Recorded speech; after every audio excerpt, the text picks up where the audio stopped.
Jafari met le cap sur Téhéran, en suivant les coordonnées de l'objet scintillant. En arrivant dans la zone, j'ai pris de l'altitude. Et là, je l'ai vu, de mes propres yeux. À mesure qu'il s'en rapproche, il parvient à avoir l'objet scintillant dans son viseur radar à quelques 50 km de distance. Sur le radar, le signal était aussi imposant que celui d'un Boeing 707.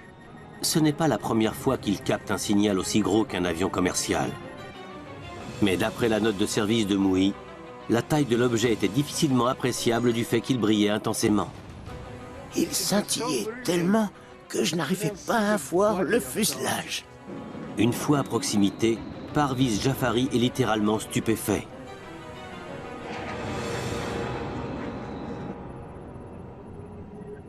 L'objet avait la forme d'un diamant. Au sommet, une lumière rouge scintillait. Puis une verte, une orange et une bleue. Elle scintillait à toute vitesse. Tandis qu'il tente de s'en approcher davantage, l'objet se met soudain à se déplacer comme si la physique n'avait pas d'emprise sur lui. D'un seul coup, il s'est déplacé de 10 degrés vers la droite, en un claquement de doigts, soit près de 100 km parcourus en moins d'une seconde. Une vitesse tout bonnement incroyable. La suite de son témoignage lors du débriefing confirme qu'il ne peut pas s'agir d'un appareil provenant de notre monde. Après ça, j'ai vu quelque chose en sortir par le bas. Je me suis senti menacé. Un missile se dirigeait droit vers moi. Jafari décide de riposter au deuxième objet qui vient tout juste d'apparaître. Je me suis immédiatement dit que je devais faire feu et lancer un missile infrarouge sur la cible. Mais juste avant qu'il n'appuie sur la détente, plus aucun instrument ne répond. Le panneau d'armement s'éteint et la radio se coupe. C'est alors que l'objet se met à tourner autour de l'avion de chasse. Imaginez-vous un appareil filant pratiquement à la vitesse du son, alors que quelque chose lui tourne autour. C'était incroyable. Il ne s'agit évidemment pas d'une force militaire ennemie. Le voilà qui bataille avec un engin sorti de nulle part. Je n'avais plus accès à mon armement, alors qu'il me fonçait dessus. J'étais sûr de me faire percuter. Dans le ciel de Téhéran, le pilote de l'armée de l'air impériale, Parviz Jafari, est aux prises avec un ovni. Sous la menace d'un objet inconnu qui vient de jaillir du vaisseau mère, il part soudain en piqué afin d'échapper à l'offensive. Mais aussi vite qu'elle a démarré, celle-ci prend fin. L'objet cesse toute poursuite. Le deuxième objet volant s'est alors éloigné de moi avant de repartir sur l'objet principal et de disparaître totalement. Dans sa note de service, le colonel Mouhi écrit « L'objet est reparti se fondre dans l'objet principal. À mesure que le pilote s'éloigne de sa cible, tous les systèmes de son avion de chasse se réactivent.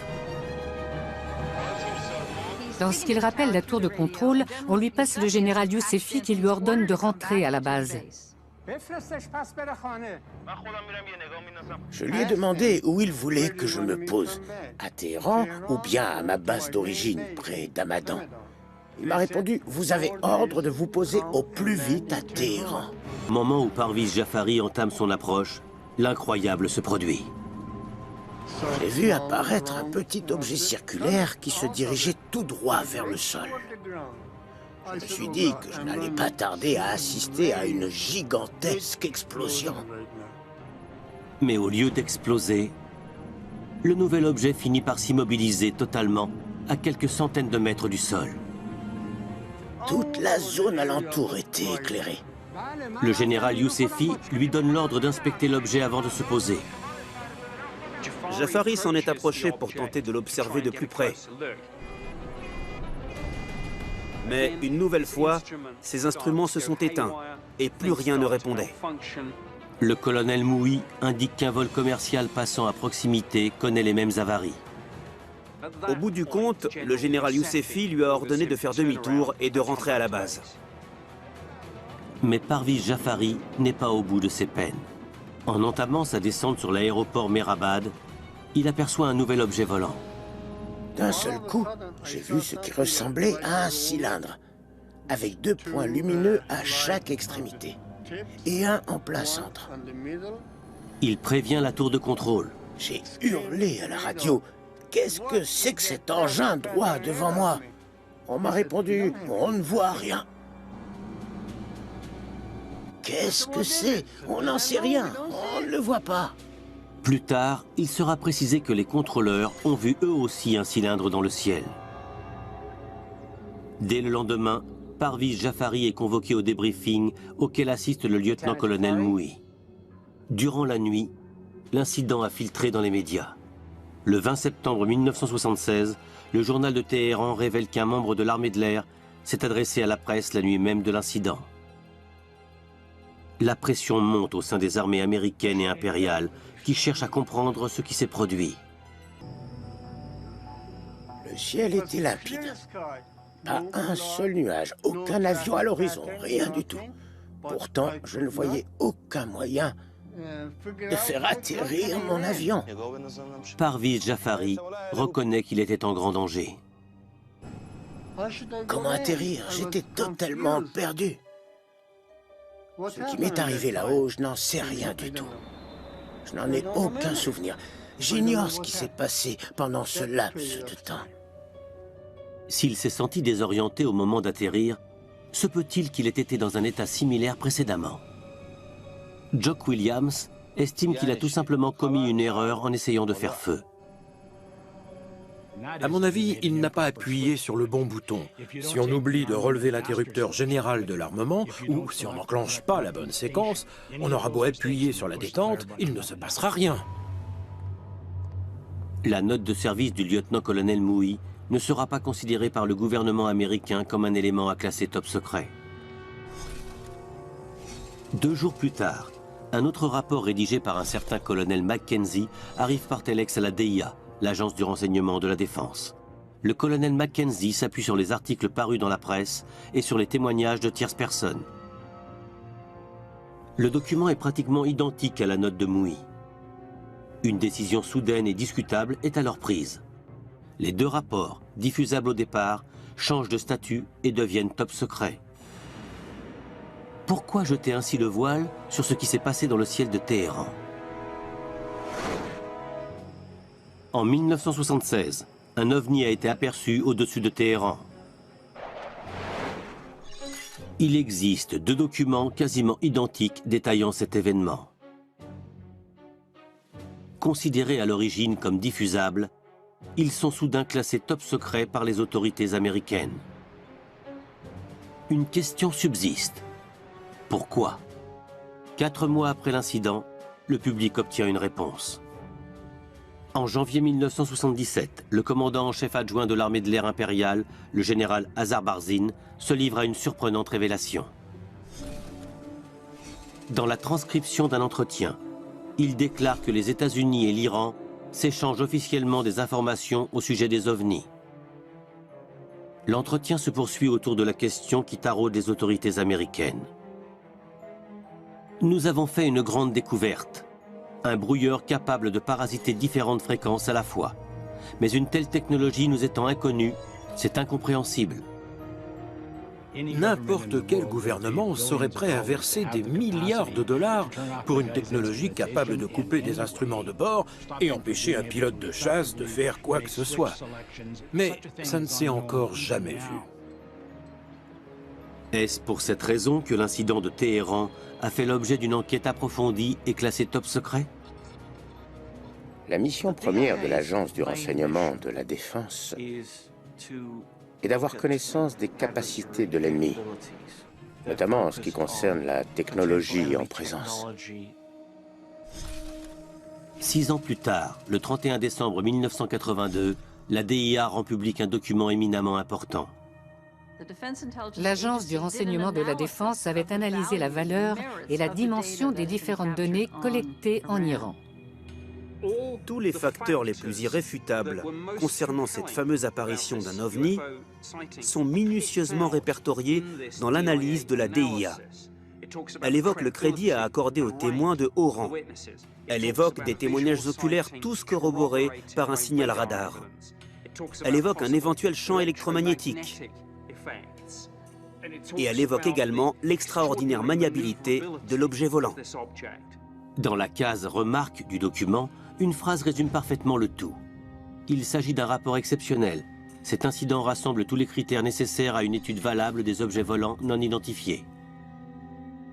Cette phrase est véritablement cruciale. Elle contredit toutes les déclarations de l'armée de l'air faites dans les années 70. Une contradiction au cœur des différentes enquêtes menées au sujet des ovnis. À ce jour encore, Parviz Jafari est intimement persuadé d'avoir vu un appareil extraterrestre. Du fait de la vitesse de l'engin et de son extrême maniabilité, il n'a pas été conçu par la main de l'homme. Mais il ne subsiste aucune preuve concrète au-delà de ces témoignages. Lors de la révolution islamique de 1979, qui a entraîné la chute du Shah, de nombreux documents ont été perdus ou détruits. Plus de boîtes noires, plus de télémétrie, plus aucune donnée mécanique ou radar. Dans l'optique où le gouvernement américain aurait davantage de données, celles-ci sont toujours classées top secret. L'absence de preuves scientifiques continue de laisser planer le doute sur les témoignages de nombreux pilotes. En 1980, 4 ans à peine après l'incident de Téhéran, un autre pilote de chasse va soutenir l'invraisemblable.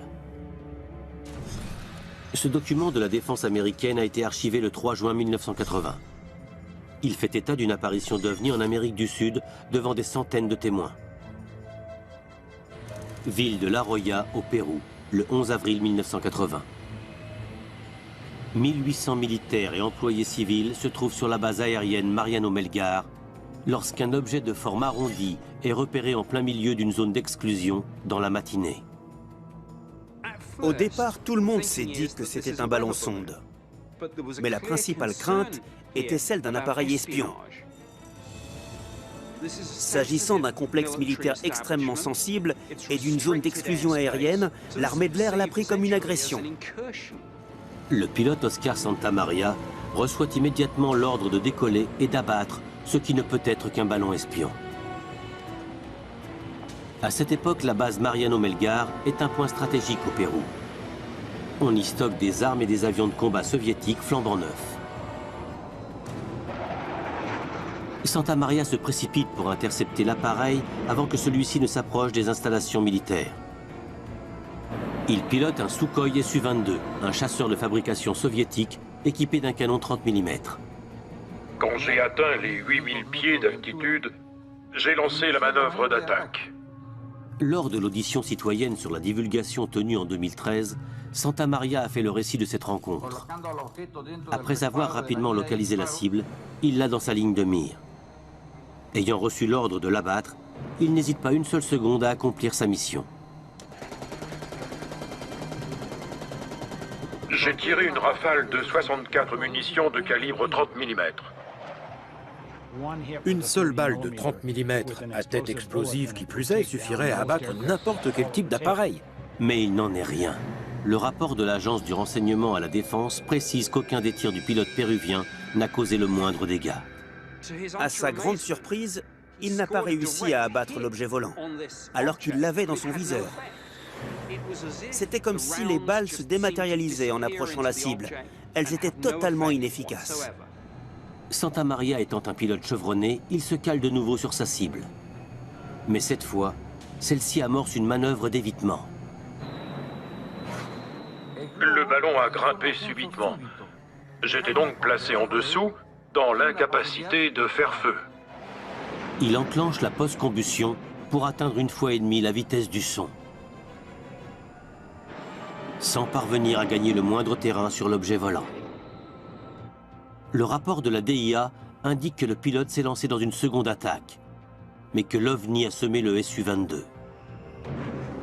Oscar Santamaria tente à plusieurs reprises de s'aligner sur sa cible, mais chaque fois qu'il l'a dans son viseur, l'objet s'élève dans les airs. C'était pratiquement comme s'il arrivait à anticiper ses faits et gestes. Comme si l'objet volant s'amusait avec lui. La course-poursuite conduit Santamaria à plus de 65 000 pieds d'altitude, soit aux confins de la troposphère. Arrivé au-delà du plafond absolu pour son Su-22, il entend soudain un signal d'alarme se déclencher. C'est à ce moment-là que j'ai vu clignoter le signal m'indiquant une faible quantité de carburant. Il m'en restait tout juste assez pour atterrir sain et sauf. Il tente une toute dernière fois de s'approcher de l'objet volant.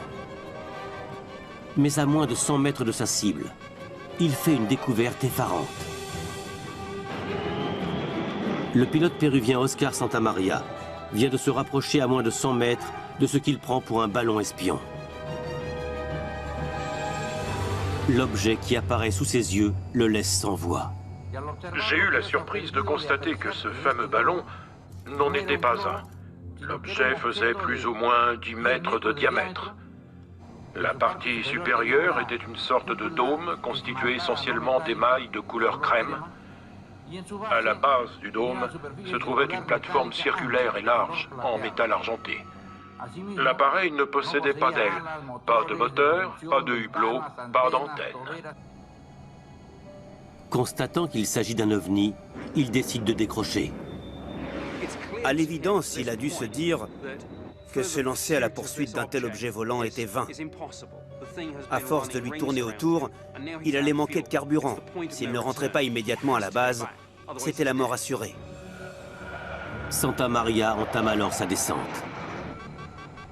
L'OVNI ne le poursuit pas.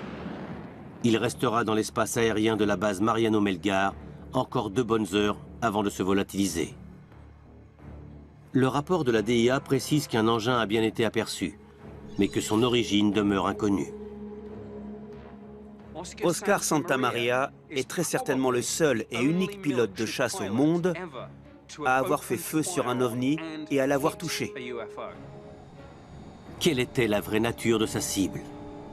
Les ballons sondes sont très régulièrement pris pour des ovnis. Certains sont tellement chatoyants qu'ils ressemblent à des étoiles vues de loin. Ce genre d'engin scientifique peut monter jusqu'à 100 000 pieds, une altitude inatteignable pour la plupart des avions. Santamaria aurait-il poursuivi un ballon? Quand un pilote évolue dans le ciel et qu'il scrute l'horizon, il n'a aucun point de comparaison. Il peut se croire à proximité alors qu'il est extrêmement loin. C'est souvent une affaire d'illusion d'optique. Pourtant, Santamaria affirme que l'objet a joué au chat et à la souris avec lui, allant jusqu'à dépasser la vitesse supersonique. Il n'existe aucun ballon sonde capable de telle prouesse, et encore moins de réchapper à la rafale d'un canon 30 mm. L'éminent journaliste aéronautique Bill Sweetman propose une autre explication. Le Su-22 est un avion d'assaut relativement rudimentaire. Il n'a rien d'un avion intercepteur.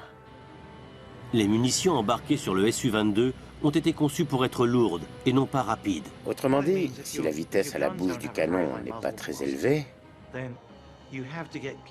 il faut se trouver tout près de sa cible pour espérer faire mouche. À trop longue distance, les balles tombent dans le vide du fait d'une vitesse de propulsion insuffisante. Malgré son canon 30 mm, Santamaria n'a donc peut-être jamais touché sa cible. Mais quelle que soit l'hypothèse, une telle rencontre est véritablement marquante pour un pilote. Au total, j'ai manœuvré pendant 22 longues minutes qui sont à jamais gravées dans ma mémoire. Je reste convaincu de l'existence d'une vie extraterrestre technologiquement avancée. Et si les pilotes tels qu'Oscar Santamaria avaient tout simplement halluciné et imaginé des choses? Se peut-il qu'ils aient craqué sous la pression d'une menace inconnue? Lorsqu'un être humain a peur, lorsqu'un pilote voit un engin lui fondre dessus, lorsqu'il est confronté à quelque chose d'inconnu, il risque d'avoir une réaction impulsive. D'où l'importance de partager ces informations. Mais lorsqu'il en va de la sécurité nationale, l'armée de l'air préfère que ces rapports restent confidentiels. J'ai tendance à comparer le sceau du secret à la cave d'une maison. Il est beaucoup plus facile d'y entreposer quelque chose et de le laisser dans un coin, plutôt que de l'étudier à la lumière du jour. L'horloge mesure une unité de temps, puis une autre et encore une autre. C'est ce qui définit la vie. Mais si le temps saute, s'arrête, reprend sans avertissement, sans logique, c'est le bouleversement que provoque le trou de mémoire.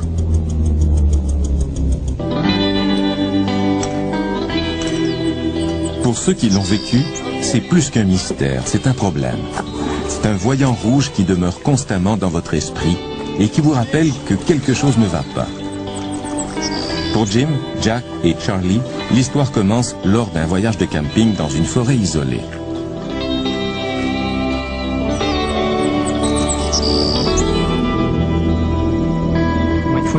Mon frère jumeau Jack, deux de nos amis et moi-même sommes allés faire un voyage de camping et de canot dans le parc provincial de Baxter, dans le nord du Maine.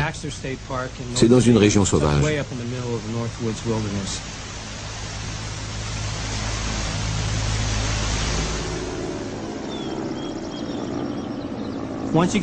Une fois rendu au lac Telos, on doit attendre le gardien du parc pour s'enregistrer.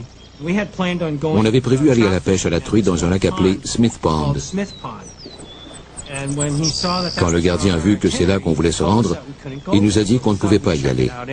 On s'est dit qu'on irait quand même y jeter un coup d'œil, et c'est là que les choses ont commencé à mal tourner. Une couple de nuits plus tard, on a décidé tous les quatre d'aller pêcher sur ce lac. On a fait un énorme feu pour pouvoir retrouver notre chemin. On a pris notre canot, puis on est parti. On était sur l'eau depuis quelques minutes seulement. C'était très marécageux. Il y avait des arbres et des racines sous l'eau. Un endroit dangereux. On était là depuis une vingtaine de minutes, pas plus.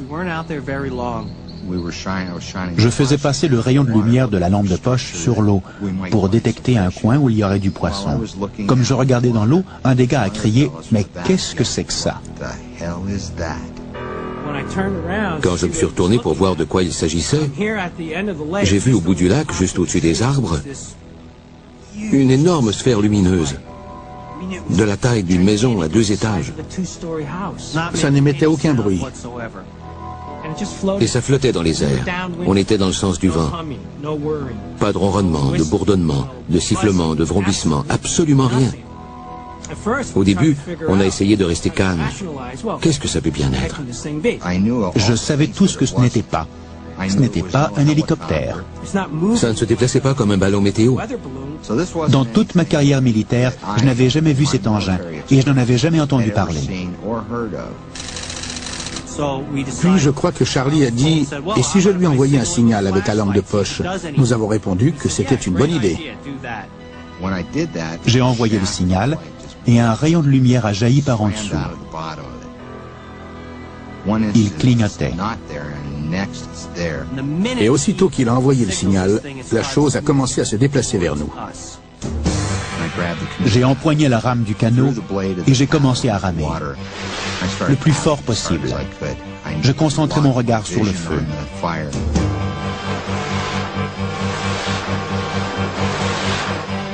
Jack se retournait sans arrêt et il disait toujours « Elle va nous rejoindre ». À ce moment, je crois qu'on était en état de panique. On ramait comme des fous pour s'éloigner. J'entendais les gars pagayer avec leurs mains derrière. L'eau éclaboussait. Ils criaient « Rame, Charlie !» Elle a fait un saut étrange dans l'espace. Elle gagne du terrain, Presque au-dessus de nous. la lumière nous enveloppait. Elle ne peut pas faire ça. Les choses ne font pas ça. La lumière allait toucher l'arrière du canot. On ne pourrait pas l'éviter.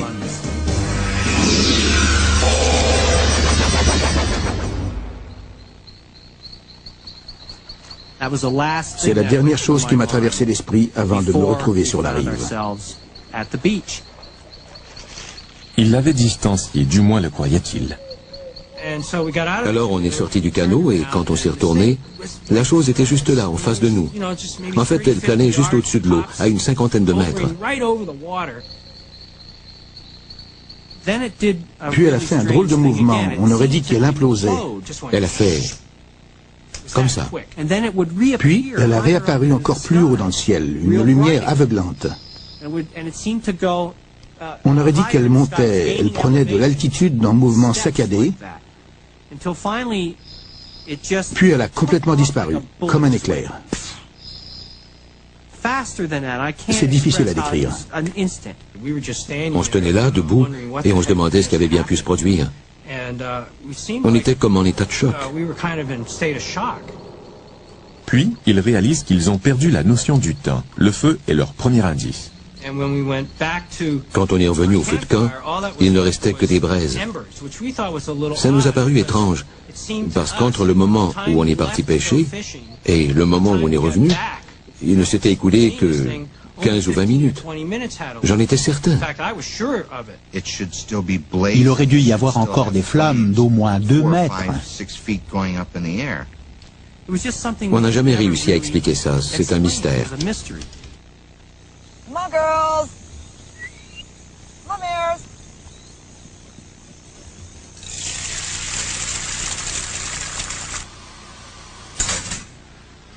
Claire et Diana seraient les premières à vous dire qu'un horaire fixe est la clé de la réussite sur une ferme. Mais une nuit, Claire perd 2 heures de façon mystérieuse. Cette perte de temps a non seulement perturbé leur vie, mais elle a aussi menacé son équilibre mental. Tout comme les Weiner, tout commence avec une lumière.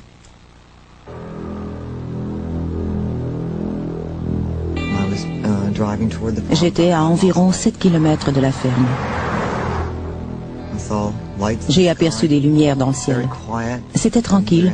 Je n'entendais aucun bruit de moteur d'avion. Je me suis garé sur le bord de la route et je suis sorti pour voir ce qui se passait. En une fraction de seconde, j'étais de retour dans la voiture, conduisant sur les chapeaux de roue. J'étais 5 km plus loin d'où je me trouvais précédemment. Mes oreilles saignaient, probablement parce que mes boucles d'oreilles étaient à l'envers. J'ai aussi réalisé qu'1 heure et demie s'était écoulée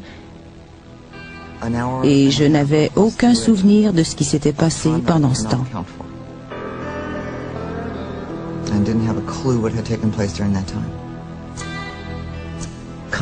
En rentrant à la maison, je crois que ma première réaction a été de dire « Merci mon Dieu, j'ai réussi à rentrer chez moi en un seul morceau. J'ai mal au ventre, j'ai peur, je suis folle. »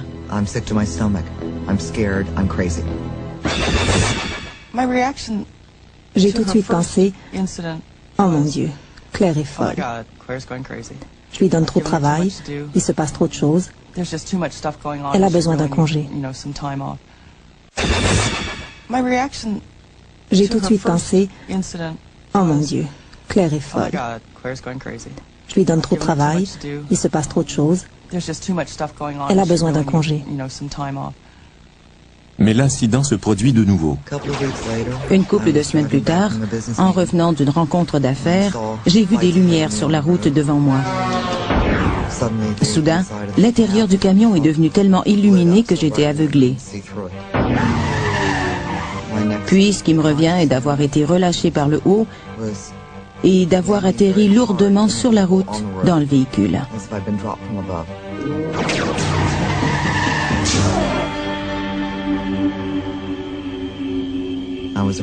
J'avais peur de leur raconter que ça s'était produit une autre fois. Je ne voulais pas qu'ils me croient folle.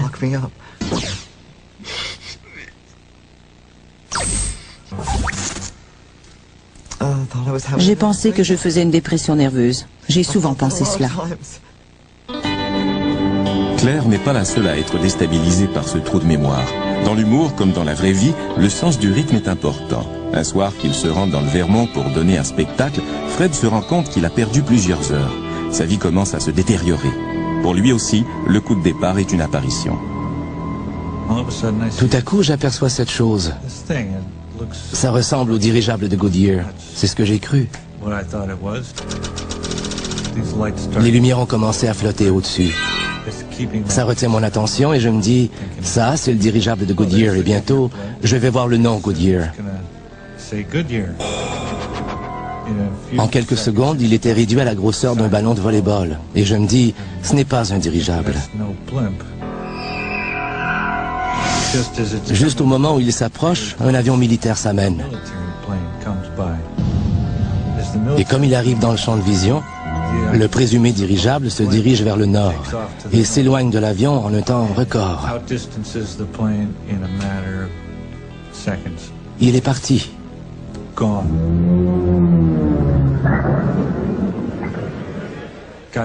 Je suis arrivé au spectacle et j'ai fait un des pires spectacles de ma carrière.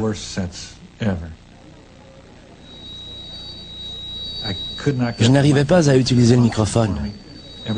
Chaque fois que je voulais le prendre dans ma main, quand j'arrivais à la chute de mon histoire, il y avait un court-circuit. Alors j'ai dû laisser le micro sur son support pendant le reste du spectacle.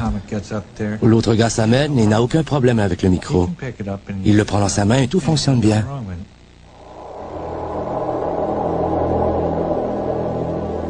Après 5 ou 10 minutes de route, je revois cette chose.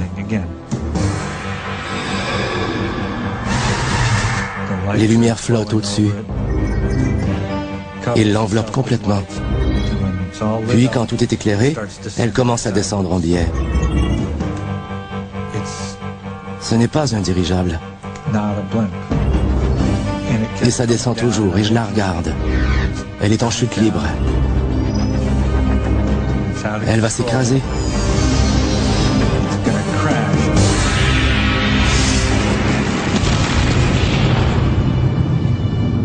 Puis plus rien, c'est fini. Il ne reste qu'un nuage. Le ciel est d'un rouge de braise. Je m'arrête dans un motel. Je suis exténué. Je ne peux plus conduire. Il est 1h30 du matin. Je suis à une vingtaine de kilomètres de mon point de départ et 3 heures se sont écoulées. Je n'ai pas pu conduire tout ce chemin à 7-8 km à l'heure. Il y a un trou dans le temps, je ne comprends pas.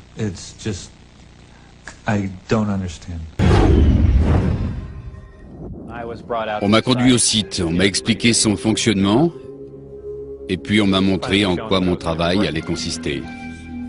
Voici l'histoire d'un homme qui n'existe pas. Et je me suis dit qu'il était de mon devoir d'en parler à quelqu'un. Et d'un lieu qui n'existe pas non plus. C'est une histoire placée sous le sceau du secret, où se mêlent peur, conspiration et dissimulation. Ils ont menacé de tuer ma femme. Cachés en plein cœur d'un désert américain, Ils m'ont dit que rien ne les arrêterait. l'accès est défendu par des hommes armés autorisés à tirer sur les intrus afin de garder cet endroit top secret. Ils étaient complètement fous et totalement incontrôlables. Dans le désert du Nevada, à environ 110 km de Las Vegas, existe une zone de la superficie de la Suisse que personne ne prétend connaître. Depuis la fin de la Seconde Guerre mondiale, ces terres désertiques renferment un mystère. Certains l'appellent Groom Lake, d'autres le pays des rêves. Mais cette zone est plus connue sous le nom de la zone 51. C'est le secret de l'armée américaine le mieux gardé. La zone 51 n'est pas reconnue à ce jour. En d'autres termes, l'armée de l'air nie son existence. En l'absence de preuves, des rumeurs ont commencé à se propager. Non seulement des soucoupes volantes seraient testées, mais en plus, ces soucoupes ne seraient pas l'œuvre de l'homme, mais le résultat d'un projet commun entre l'armée et une forme d'intelligence étrangère à notre planète. Cette idée apparaît bien sûr insensée. Mais de l'avis général, cette zone renferme effectivement un secret. Un secret que l'armée tient à garder coûte que coûte.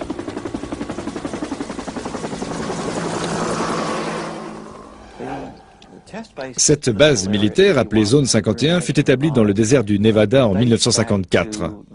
Elle devait servir de zone d'essai pour tester l'avion espion U-2. Ce modèle avait été mis au point par la Lockheed, une société d'aéronautique au service de la CIA. À cette époque, et surtout dans le Nevada, des milliers d'hectares étaient totalement déserts. C'était bien avant que Las Vegas ne devienne une grande ville. C'était donc l'endroit idéal pour éviter les curieux. On n'utilisait pas encore les satellites, il était donc possible d'effectuer des activités secrètes en toute tranquillité. Au cours des dernières années, les curieux affluent autour de la zone 51. Ils se retrouvent au Little Alien dans la petite ville de Rachel. Ils se racontent leurs histoires, achètent un souvenir d'extraterrestres, ou bien encore, ils échangent leurs points de vue sur les diverses théories de conspiration. Certains ne retournent jamais chez eux. Passionnés d'OVNI, ils se laissent envoûter par les récits fantastiques qui entourent la zone 51. Les activités de la base concernent essentiellement l'élaboration de nouveaux avions espions et d'avions furtifs. Mais il existe une partie qui est située un peu plus au sud du complexe de Groom Lake. Il possède, à défaut d'un meilleur terme, une technologie extraterrestre.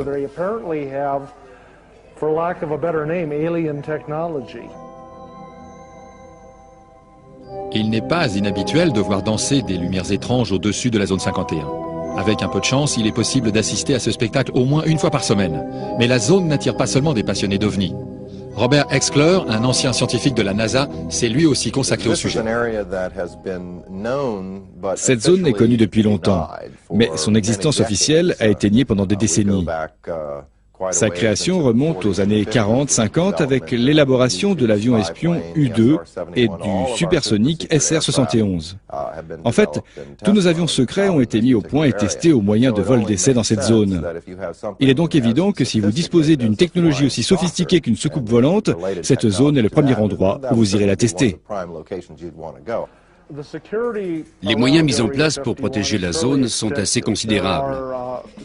Des détecteurs sont placés à l'intérieur et à l'extérieur du site. Il y a de nombreuses voitures de patrouille.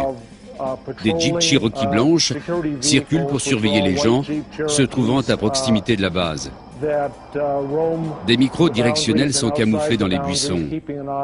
Il y a des détecteurs de présence, des détecteurs de mouvement et même des détecteurs d'ammoniac. Ils servent à différencier un humain d'un animal, car la transpiration humaine contient des traces d'ammoniac.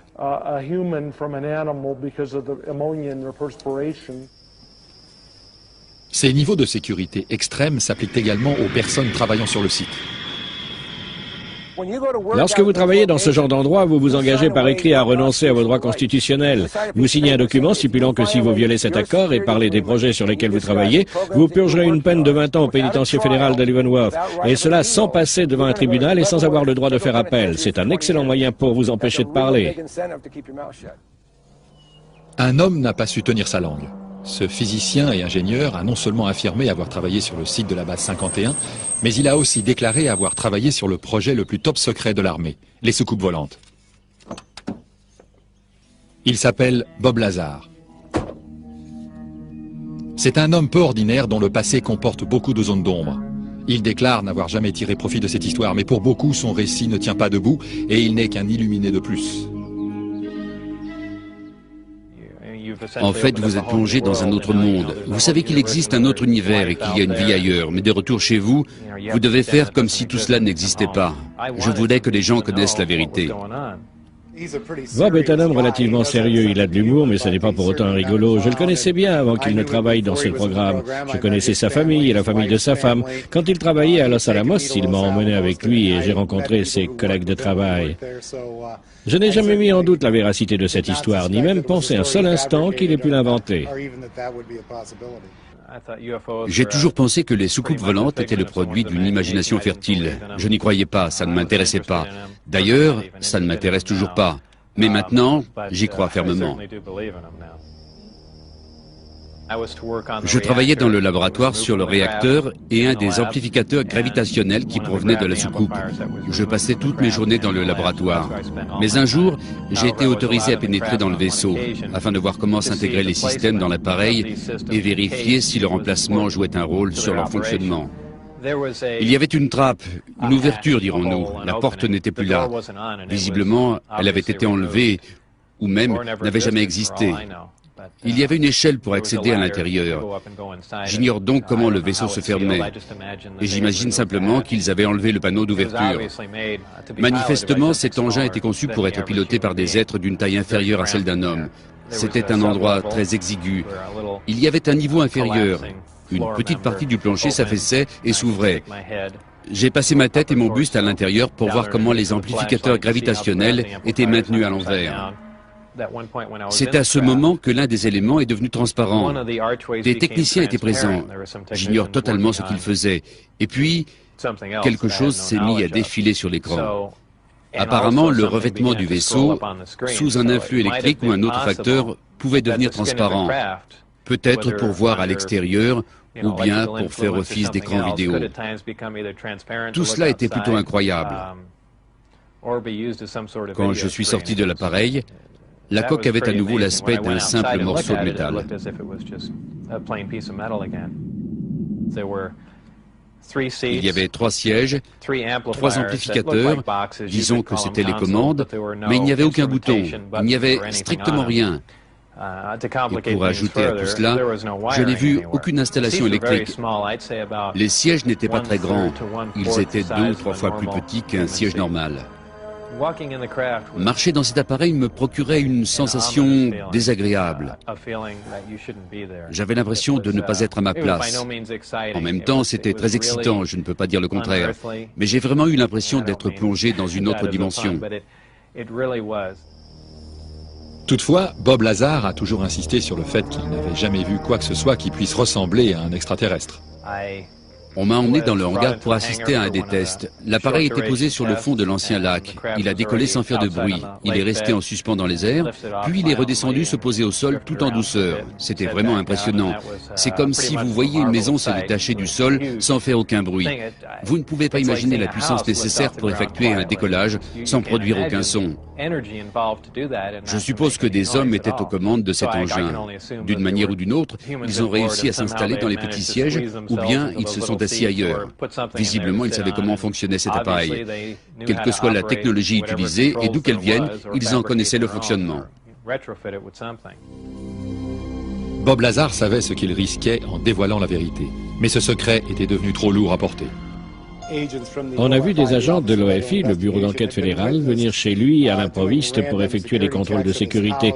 Pour tous les proches de Bob, parents et amis, il ne faisait aucun doute que son téléphone était sur écoute. On entendait de drôles de bruits sur la ligne, et même encore aujourd'hui. En revanche, quand nous sommes en ligne avec une autre personne, on n'entend rien de tout ça.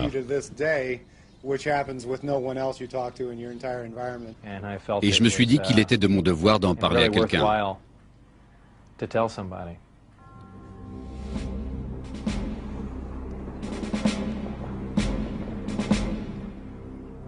C'est ainsi que Bob Lazar a décidé d'emmener des amis proches faire une petite excursion de nuit. Je crois qu'il était 20h ou 21h. Ce devait être un mercredi du mois de mars 1989. Nous sommes partis avec Jane Huff, John Lear et mon ex-femme. À cette époque, il n'y avait pas de pancarte. Personne ne connaissait la base. On ne parlait pas des extraterrestres. Le Little Alien n'existait pas. Il y avait seulement le bar-restaurant de la ville de Rachel. Vous pouviez vous aventurer en voiture beaucoup plus loin que ce n'est le cas aujourd'hui. Il n'y avait pas de patrouille de sécurité, la zone n'était pas surveillée. Nous sommes allés assez loin, et d'où nous étions, on voyait très bien ce qui se passait. Une lumière en forme d'ellipse est apparue dans le ciel, elle s'est mise à bouger et à danser, et en fait on aurait dit que c'était une soucoupe volante comme on en voit dans les films. La lumière faisait des allers-retours rapides. Un avion normal ne peut pas évoluer de cette façon-là.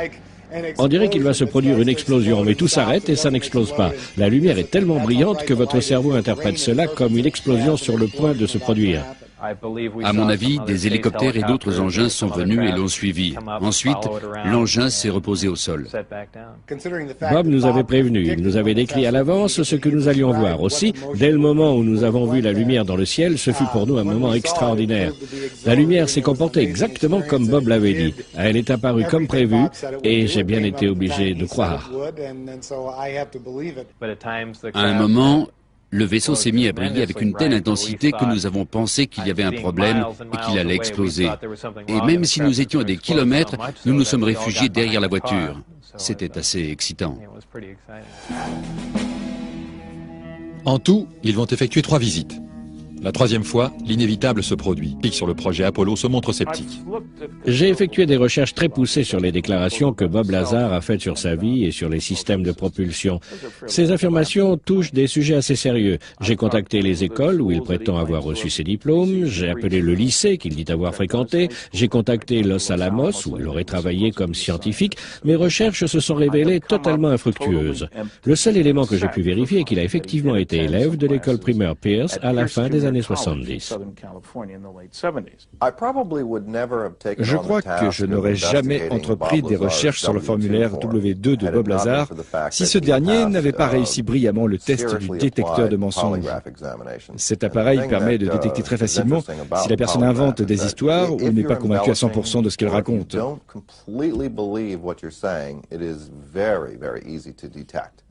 On peut donc déterminer ce degré de conviction et savoir si la personne est absolument certaine de ce qu'elle dit se rappeler. Et c'est exactement le cas de Bob Lazar.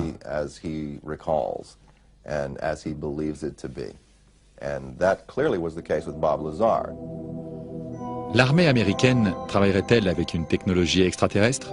Et si c'est le cas, le fait-elle de son plein gré?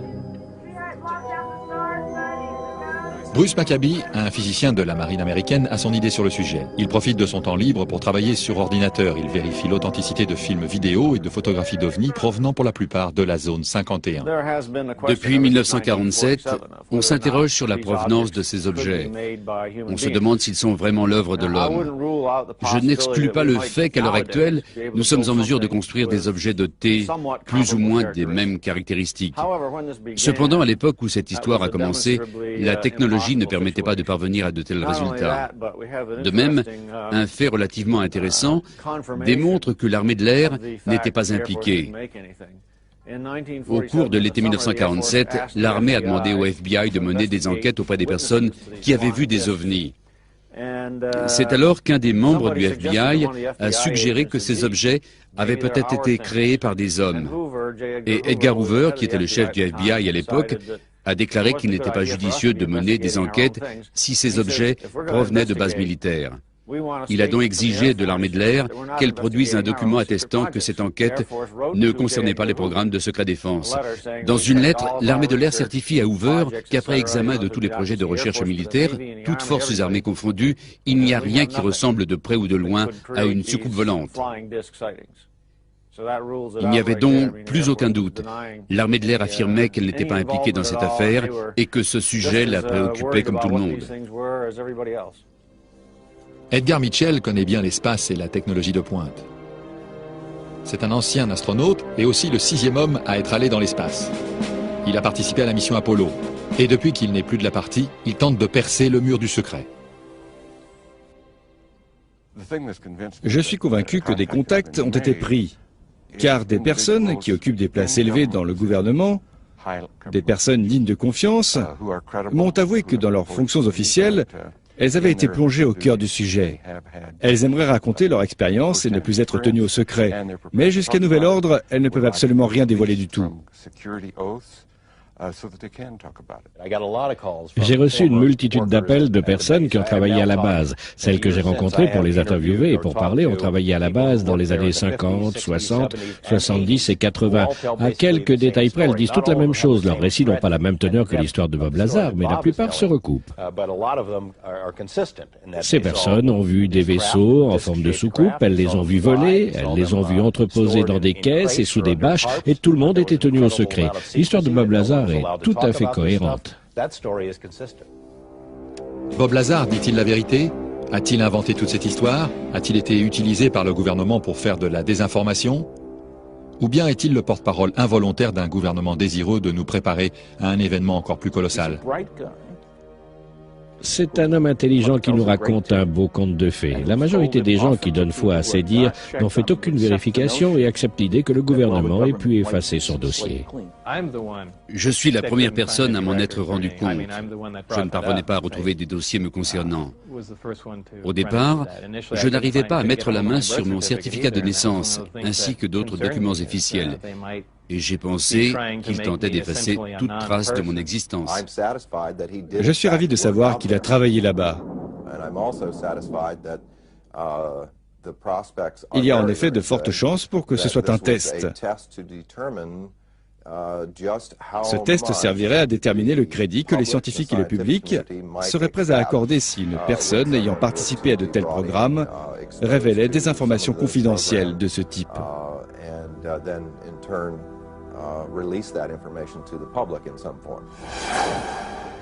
Si effectivement on nous prépare à entendre d'incroyables révélations, de quoi s'agit-il? Pour moi, il ne fait absolument aucun doute que nous avons été et continuons d'être visités par des extraterrestres. En revanche, nous ignorons tout de leurs motifs et de ce qui se passe exactement.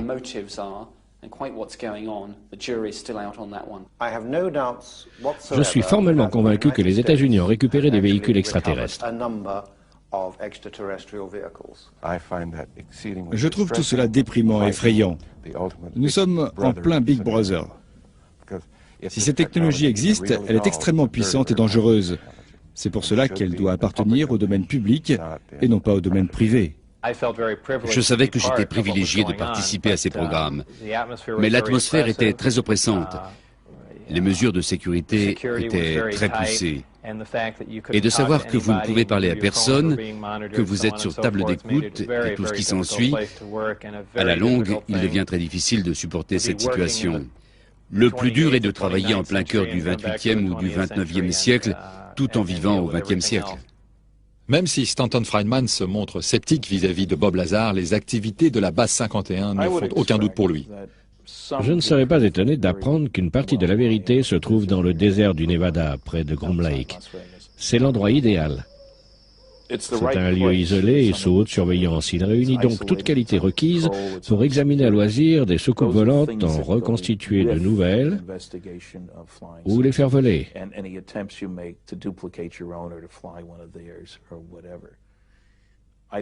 Je pense que nous voyons seulement la partie émergée de l'iceberg. La base 51 nous réserve encore bien des surprises en matière de soucoupes volantes. Je suis arrivé à la conclusion qu'ils sont là. Je ne sais pas qui ils sont, ni d'où ils viennent, ni ce qu'ils font. Mais une chose est sûre, d'autres formes d'intelligence sont présentes sur notre planète. Alors, que l'on croit ou non le témoignage de Bob Lazar, après avoir entendu tous ces témoignages de personnes, hommes de science, théoriciens et rêveurs, allons-nous désormais croire que les extraterrestres sont parmi nous ?